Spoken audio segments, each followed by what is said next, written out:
Between 1945 and 1950, an estimated 43,000 to 65,000 former SS soldiers, Gestapo agents, and Nazi functionaries died in Soviet special camps, not from battlefield bullets, but from a deliberate system of starvation, disease, and forced labor designed to make survival itself the punishment. As one survivor recalled, "We were so hungry that we ate grass and roots." Every day men died in the barracks, and the stench of sickness and death was everywhere. This wasn't the quick vengeance of execution squads. This was Stalin's calculated hell, reserved specifically for Hitler's most fanatical followers. May 1945. As the guns fell silent across Europe, Stalin's war against Hitler's fanatical soldiers was just beginning. While Western allies prepared for Nuremberg trials, Soviet NKVD Chief Lavrenti Beria was implementing something far more brutal: a comprehensive system to hunt down, isolate, and systematically break every SS officer, Gestapo agent, and Nazi functionary his forces could find. This wasn't random chaos in the fog of victory. Between 1945 and 1950, Soviet forces systematically identified and interned between 120,000 and 180,000 SS members, Gestapo agents, and Nazi functionaries. 3 men orchestrated this machinery of vengeance. Beria himself commanded the overall apparatus through the NKVD. Viktor Abakumov, head of SMERSH counterintelligence and later the Ministry of State Security, personally decided who went to the camps and who faced immediate execution. His signature on a document meant life or death. Ivan Serov, NKVD general stationed in Germany, oversaw the special camps where these prisoners would be ground down year after year. The Soviets were methodical in their hunting. SMERSH units conducted mass screenings across occupied territories. They used networks of informants who remembered which neighbors had worn SS uniforms.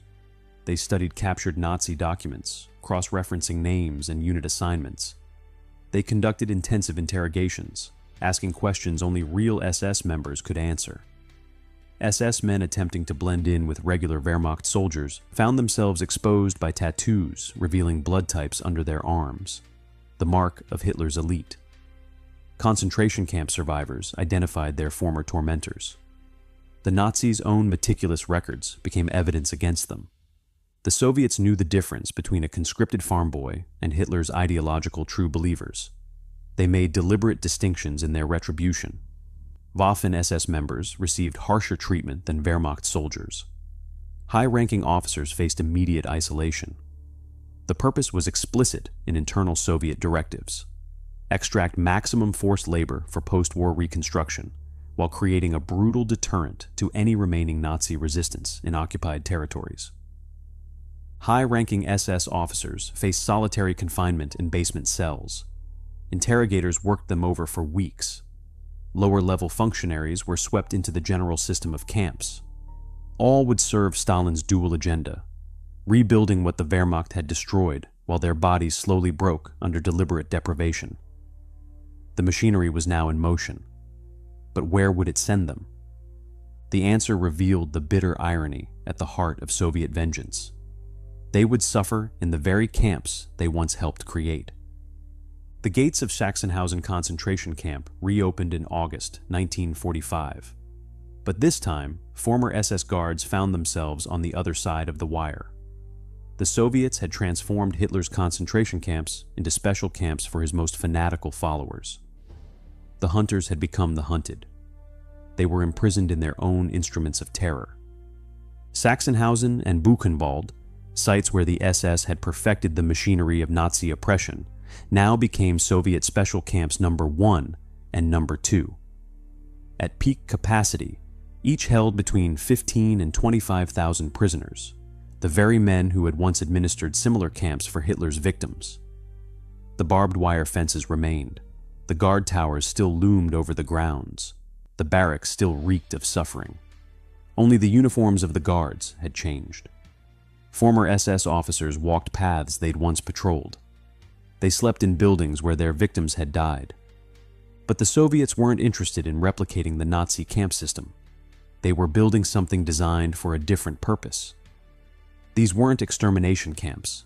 They were grinding machines.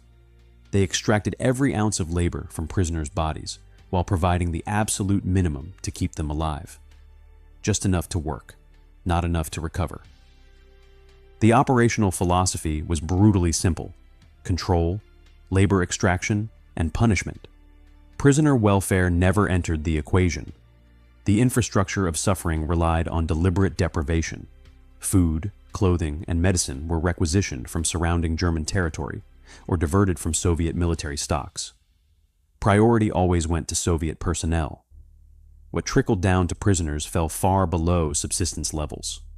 Overcrowded barracks offered inadequate heating, even in brutal German winters. Men huddled together for warmth. Frost formed on the inside walls. Sanitation was virtually non-existent. One latrine for hundreds of men. Disease spread like wildfire. Medical care meant watching your comrades die in the barracks because there were no doctors, no medicine, no intention to heal. Security didn't require sophisticated technology. The Soviets relied on informant networks that turned prisoner against prisoner. Men desperate for an extra piece of bread would report whispered conversations. The atmosphere of paranoia was its own form of torture. You couldn't trust anyone. The man sleeping next to you might be reporting your words to the guards. Work assignments completed the system's logic.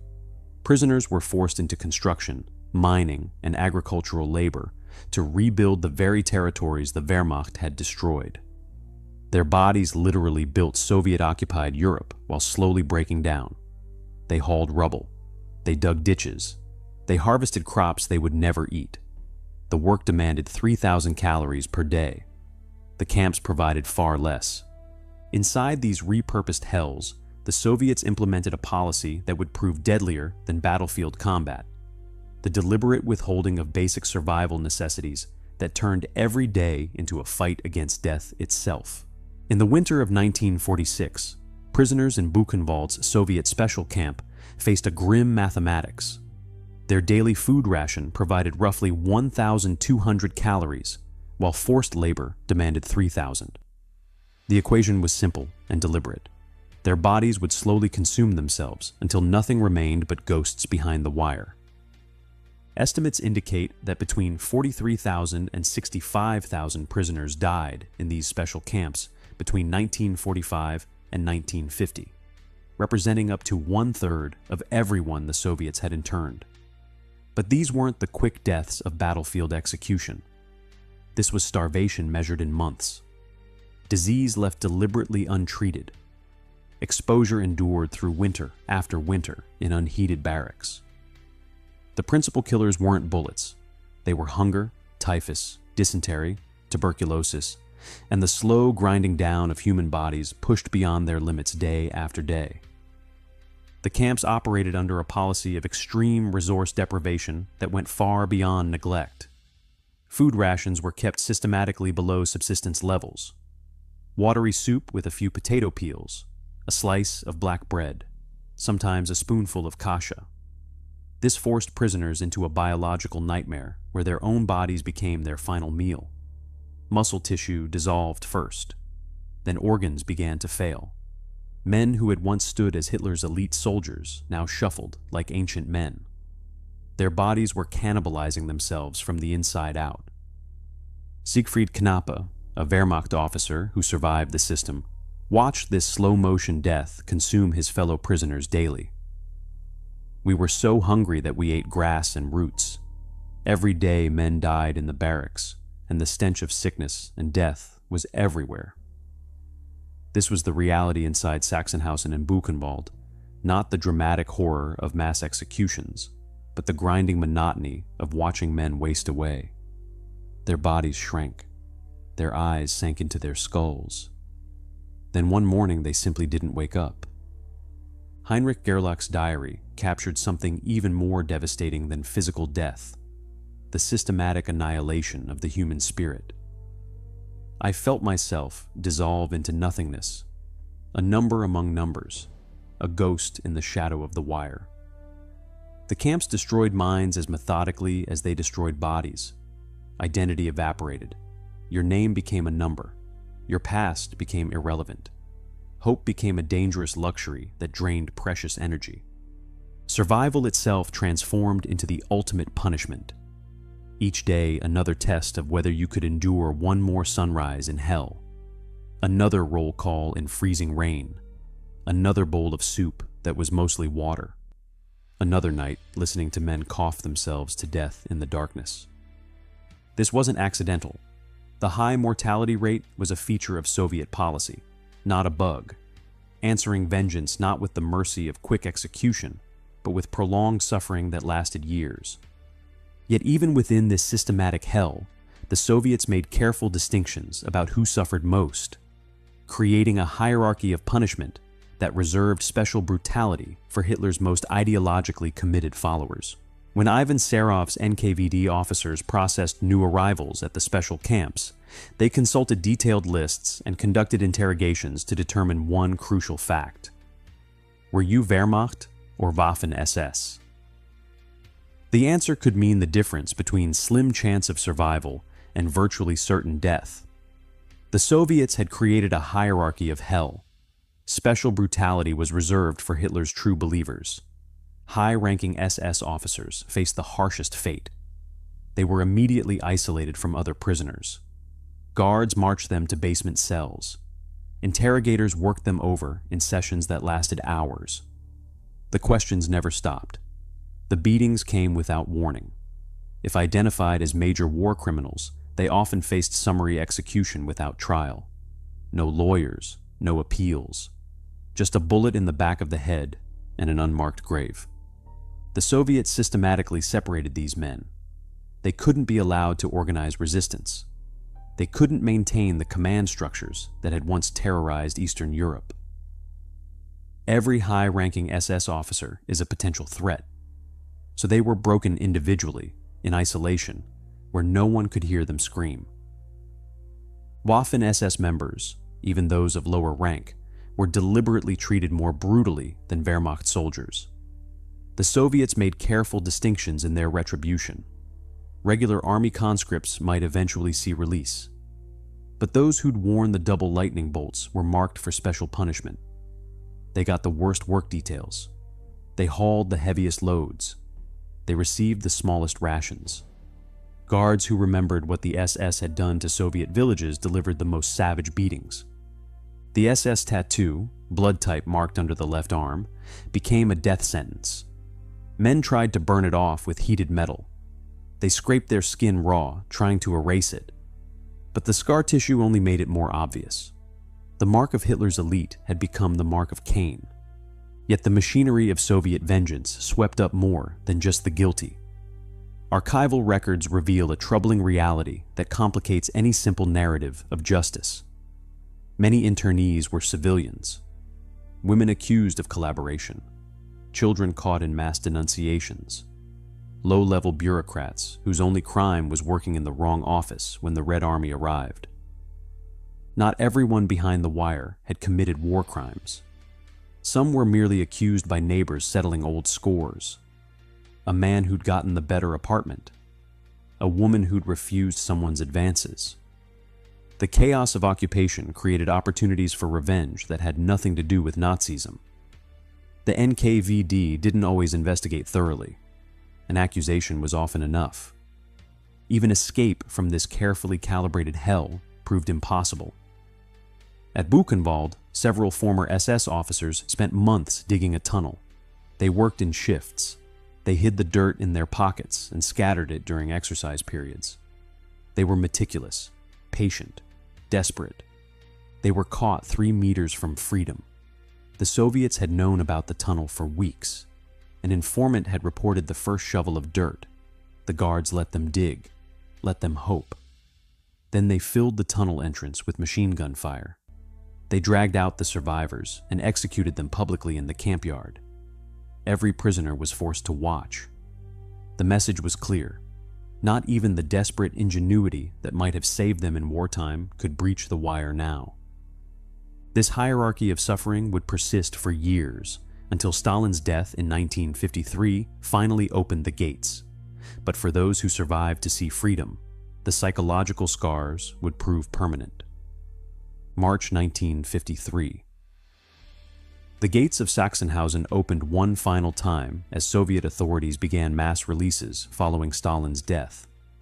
The men who stumbled out barely resembled the SS officers and Nazi functionaries who had entered years earlier. They were ghosts who had survived hell. They carried scars that would never heal, stories that would remain unspoken for decades. Between 1950 and 1954, the Soviet MVD emptied most of the special camps in Germany.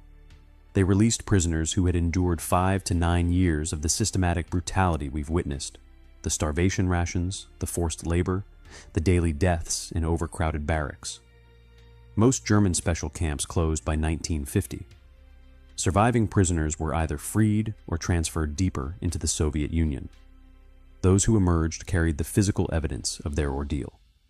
Bodies wasted by years of malnutrition, ribs visible through skin, teeth rotted from scurvy, minds fractured by prolonged isolation, the psychological wounds of watching comrades dissolve into nothingness behind the wire. Men in their 30s looked 70. They walked with the shuffle of the elderly. Their eyes held nothing. Yet even in this machinery of retribution, moments of humanity occasionally flickered. One former prisoner recounted how an anonymous Soviet guard quietly slipped him an extra piece of bread. The guard said simply, "Not all Germans are the same." War is over now. It was a rare acknowledgement that the war's end should have meant something different. Though for most, mercy came too late or never arrived at all. The camp's legacy extended far beyond their barbed wire. In East Germany, the memory of arbitrary arrest and mass internment shaped political culture for decades. People learned not to speak freely, not to trust neighbors, not to ask questions about family members who disappeared. The climate of fear and distrust remained taboo until communism's fall in 1989. For German families who had lived years without news of imprisoned loved ones, the trauma proved generational. Wives waited by windows for husbands who never returned. Children grew up in the shadow of fathers who came back fundamentally broken, unable to speak of what they'd endured, unable to reconnect with families who couldn't understand. The silence between them was its own kind of prison. Some men never spoke about the camps at all. They took their stories to the grave. Others waited decades before they could find words for what they'd survived. By then, their children were grown. The opportunity for understanding had passed. In the 1990s, both Russia and Germany began reviewing cases of wrongful internment. Archival research revealed what many had long suspected. The Soviet retribution machine had swept up innocents alongside the guilty. Civilians caught in denunciations, low-level functionaries with no connection to war crimes, women and children imprisoned for the crimes of relatives they barely knew. Posthumous exonerations followed. In rare cases, financial compensation for survivors or their families. Acknowledgement that the line between justice and vengeance had often blurred beyond recognition.